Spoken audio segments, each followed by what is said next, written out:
Welcome back to the Avatar series right here at Comicstorian, your #1 place for dramatic readings of your favorite comic books. I'm Dan, your narrator, as always, with the Avatar series, and today we're going to be starting part 1 of Avatar North and South. Katara heard her name being called.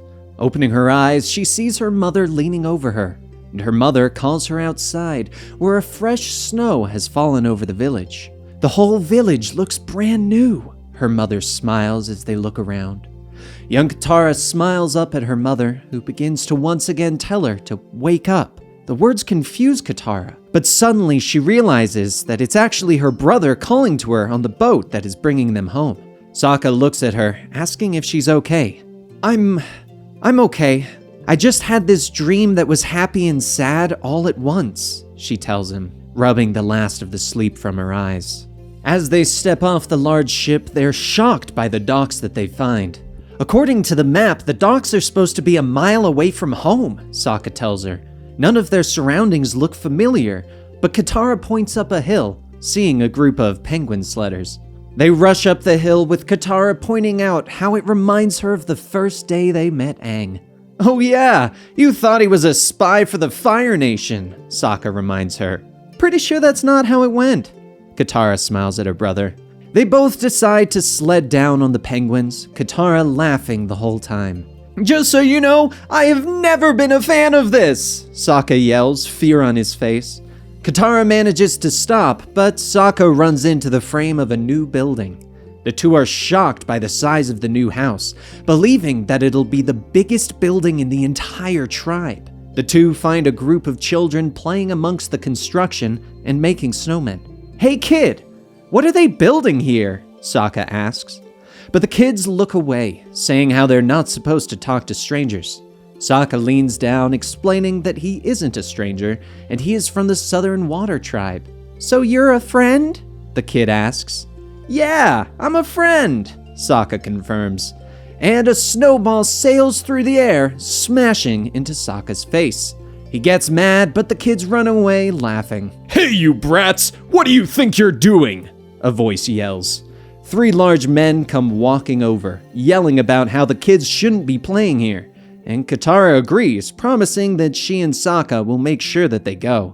But one of the men note how this is the 3rd time this week that the kids have been playing on the construction site, and now he's got to teach them a lesson. He bends the snow, shooting it across the ground, but Katara easily smacks it away. 3 grown men attacking a bunch of kids? Really? She snaps. She turns back, telling the kids to leave, as she bends the snow into an arsenal of snowballs around her. She launches the snowballs at the men, while Sokka sits down with the kids. "Kid, you don't want to miss this. It's going to be awesome to watch. Painful for those guys, but awesome," he tells them. The goons create their own massive snowball, launching it back at Katara.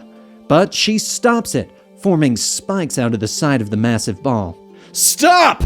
All right, you win!" the men yell at her before they get hurt. "Awesome!" the little kid shouts. "Told ya," Sokka nods. Katara tells the 3 men that they should build a fence if they want people to stay out of the area, and then allows the children to run off.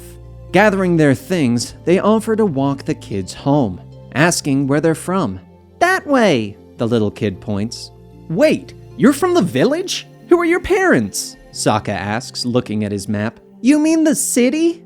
the little boy asks. They come over the hill, and they are shocked by a massive city of ice that sits on the spot where their small village used to be.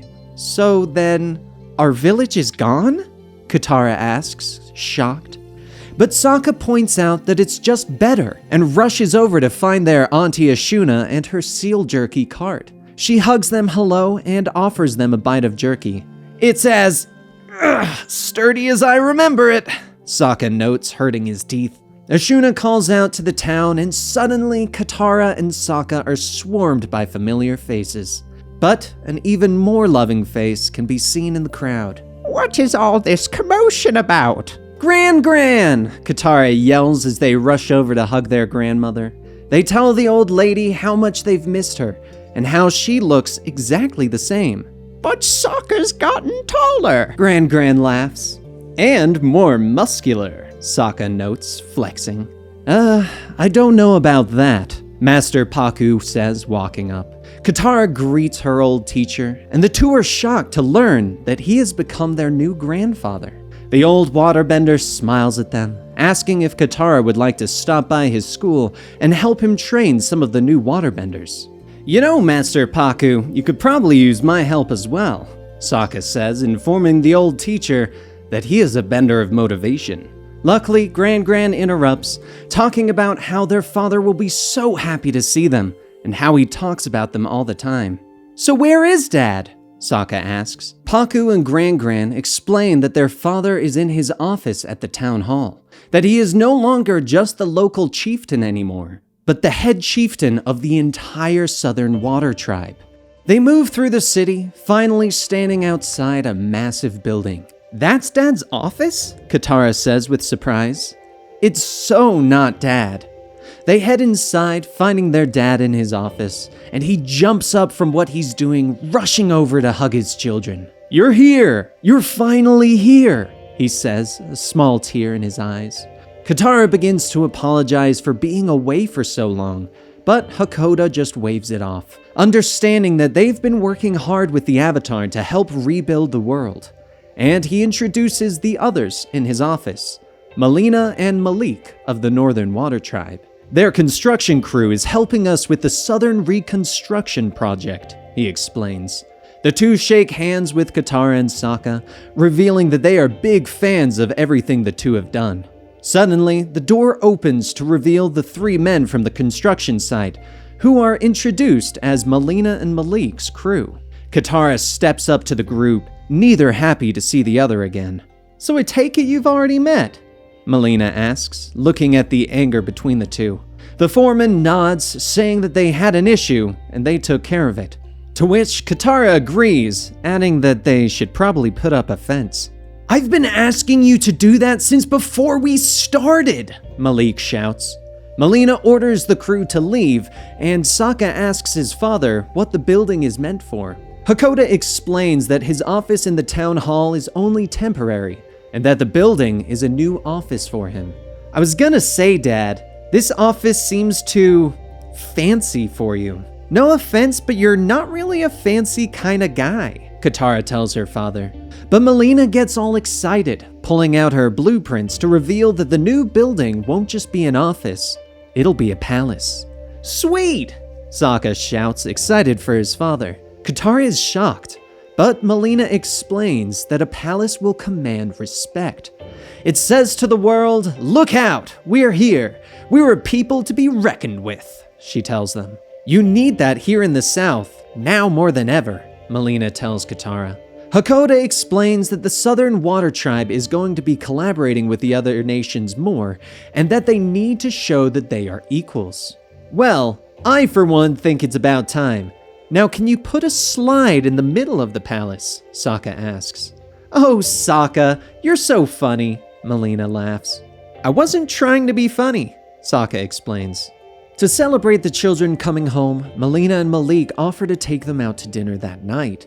Katara just wants to go home, but Sokka quickly interrupts and accepts their gracious offer. Katara glares at Sokka as they walk out the door, with Malik stopping to grab his briefcase quickly. I prefer to keep it with me, he explains when Melina tells him to leave it behind. A short time later, they are all sitting at a big table in the restaurant, with Sokka shoveling meat into his mouth. My mouth is so happy right now, he grins. Melina laughs, saying how she never really liked Southern Water Tribe food, that it just tasted off. In the background, two of the waitstaff begin to move closer to the table. Ready? For the tribe, they whisper to each other. The group keeps talking about the differences between the Northern and Southern Water Tribe food, when one of the busboys trips and spills soup on the table. Everyone jumps up in surprise as the boy leans down to clean up his mess. The girl sneaks up, grabbing Malik's briefcase, and Malik yells at the girl as she swings the briefcase, smacking him in the head. Come back, you thief! He yells as she turns and runs off. Melina turns, bending the water from a fish tank to slow the girl down, but the boy spins, throwing an empty pot of soup at Melina, cracking her in the head. She falls, smacking her head on the side of the table. The two teens rush out into the night, and in the restaurant, Sokka and Katara begin to give chase. "Dad, you make sure Melina's okay. Sokka and I will get that briefcase," she yells back. They rush outside, finding the two kids escaping on a snowmobile. Sokka tries to stop them, but gets smacked in the head with the briefcase. "Dang, they got away!" Sokka breathes as they watch the snowmobile disappearing into the night. "No, they didn't," Katara tells him, creating an icy sled for them. "Woohoo!" Sokka shouts moments later as they fly across the cold snow. The kids lead them on a chase through the frozen forest before launching themselves off a cliff. A look of determination fills Katara's eyes as she speeds up their sled. "Sokka, I got this. Just hang on as tight as you can," she shouts when her brother brings up his objections. "Okay, but my hands are freezing," he yells as they go sailing into the air. They land hard, exploding from the impact. "As I was saying, I'm not sure a sled made of ice could withstand the impact," Sokka tells her. "And, as I was saying, I got this," Katara tells him, making another ice sled pretty quickly. "Woohoo again!" Sokka yells as they continue the chase. They quickly catch back up with the snowmobile, forcing the kids to do some evasive maneuvers, and Katara throws up an ice slide, using it to quickly turn their sled around to continue the chase. And they turn back around, discovering the snowmobile has been abandoned. "They must have gone this way," Katara tells Sokka, running after the footprints in the snow. They follow the tracks up the hill, cresting the top to see the haunted shipwreck in the distance. "This ship is full of booby traps," Katara whispers, and Sokka nods, pointing at the footprints. "They're fresh, so we know they were made by those two. As long as we follow them perfectly, we'll be fine," he tells her. He begins to move through the corridor, placing his steps perfectly with the tracks in the snow and ice. "But the footprints only show you where to put your feet. What about the rest of your body?" Katara asks. And as if on cue, Sokka turns his head and grazes his neck on a tripwire. The floor disappears beneath him, and he falls into the inky blackness. "Sokka, are you okay?" Katara shouts down. There is a moment of silence before her brother answers. "Yeah, I think so. Uh-oh. Katara? I don't think I'm the only one down here," he shouts back. Katara straightens up, irritated. "I told him to be careful. I told him," she whispers to herself. She leaps into the hole, shouting as she is caught in a slide that finally spits her out behind her brother. She starts to speak, but Sokka shushes her. "I think the big guy's got something to say," Sokka tells her, pointing to the man before them. "Greetings! I am Gilak of the Southern Water Tribe, and you are Sokka and Katara, children of Hakoda." Gilak smiles down at them. Sokka is surprised, asking if they've met before since the man knows their names. Gilak explains that he used to fight beside their father against the Fire Nation, and he knows of their exploits. Katara and Sokka explain that they were chasing two kids who had stolen a briefcase and hurt a woman. Gilak nods, asking them to follow him. He leads them through the caves until they find themselves in a large chamber with a crowd of people. "A gathering of patriots," Gilak describes to them. He explains that in his travels, he has realized that when nations work together, they only care about who is stronger. When Hakoda was elected as chieftain, Gilak believed that their father was the strong warrior that the Southern Water Tribe needed. But then he quickly began to invite foreigners into their lands. He believes that the cowards from the north are trying to change the Southern Water Tribe to match them. He believes that for the South to be strong, they must eradicate the foreign presence amongst them. Sokka and Katara try to explain to him that they have seen nations working together, combining their strengths. But Gilak doesn't believe them. He believes that those from the north are merely trying to force their ideas of a civilization upon the southern tribe. Katara steps forward, explaining that they are not leaving without Malik's briefcase and the two spies that attacked them. "My hope is that you won't leave at all. Join my army, Sokka and Katara. Help your father to see the truth," Gilak implores them. "Our father doesn't need our help. He already sees the truth," Sokka tells the man, stepping up to him. Gilak grabs the young man, spinning him around and placing a knife to his throat. But Sokka just winks at his sister. She bends the water, freezing the knife in Gilak's hand, and the two run away, with Gilak blowing his horn to warn the rest of his army. They round the corner, entering another chamber with Gilak's warriors. Katara begins to bend while Sokka defends himself with his club. "Which way is out?" Katara asks, using her watery arms to knock the warriors away. "I don't know. Same way we came in?" Sokka responds, kicking out against another warrior. They keep moving, with Katara freezing a doorway behind them to buy them some time. But as they round a corner, they see an old man standing before them. "Children, you wouldn't hurt an unarmed old man, would you?" he asks with a smile on his face. Sokka tells him that they wouldn't, and asks him to move. "First, a story," the old man tells them. He begins to tell of a tale of a snow rat and its first introduction to mankind. Sokka and Katara keep glancing back as the warriors begin to break through the ice. They try to speed up the old man, but he keeps on with his story. Finally, Katara pushes the man aside with her waterbending as the warriors break through the wall. Sokka and Katara keep running, finally managing to escape through the hole they originally fell down. They rushed outside the shipwreck, positive that no one was still following them. But when they turn back, they are shocked that a few of the warriors are following them on their snow leopard caribou. Katara quickly creates another ice sled, and they fly away. The big antlered cat's right on their heels. "Faster! Faster!" Sokka yells. Suddenly, gifted with an idea, he reaches into his pocket. "Auntie Ashuna's seal jerky!" He shouts in victory as he pulls out the slabs of meat from his pocket. He tosses the sticks of meat, getting the cat's attention and making them run off. And quickly, the two of them flee into the night. Later, they return to the city. Moving through the streets, they find Gran-Gran's hut, exactly how it used to be. "I can't believe Gran-Gran's hut is still there when everything else has been torn down," Sokka tells his sister with a smile. They walk through the streets, with Sokka saying how Gilak and his army are crazy and need to be arrested. But Katara disagrees, believing that Gilak has a point. "I mean, look around and tell me that this isn't a cheap imitation of the North," Katara says, waving her arms around the city.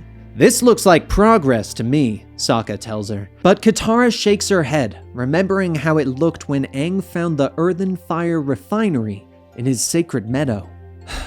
"I wish Aang were here," she whispers. "We all do, sis," Sokka tells her, walking towards Gran-Gran's hut. Outside, they meet Malik and explain that they couldn't get his briefcase back. The man is upset, but seems to be more angry about what happened to Melina. He explains that the Northerners are used to laws and the police who enforce them. But here in the South, you are just a loose collection of tribes, each with your own notion of justice, he says to them. Looking around, Malik explains that that's why what he and Melina are doing is so important. Katara and Sokka finally walk away, opening the door to their Gran-Gran's hut. "Sokka, you can't just barge in there. Where are your manners? You have to knock." Katara begins to admonish her brother, but they both stop in shock when they see their father kissing Melina. And that, my friends, is the cliffhanger we are going to leave North and South Part 1 on. If you enjoyed this video, please be sure to give it a like, comment down below, subscribe to the channel, and make sure you click that bell icon to get those notifications. And if you want more from me, Dan, your narrator today, you can find me on Twitter and Instagram at DanTProducer, or on Twitch at Cyloo91, CYLOO91. That link's also on my Twitter. Thank you guys so much, and I'll see you next time with North and South Part 2.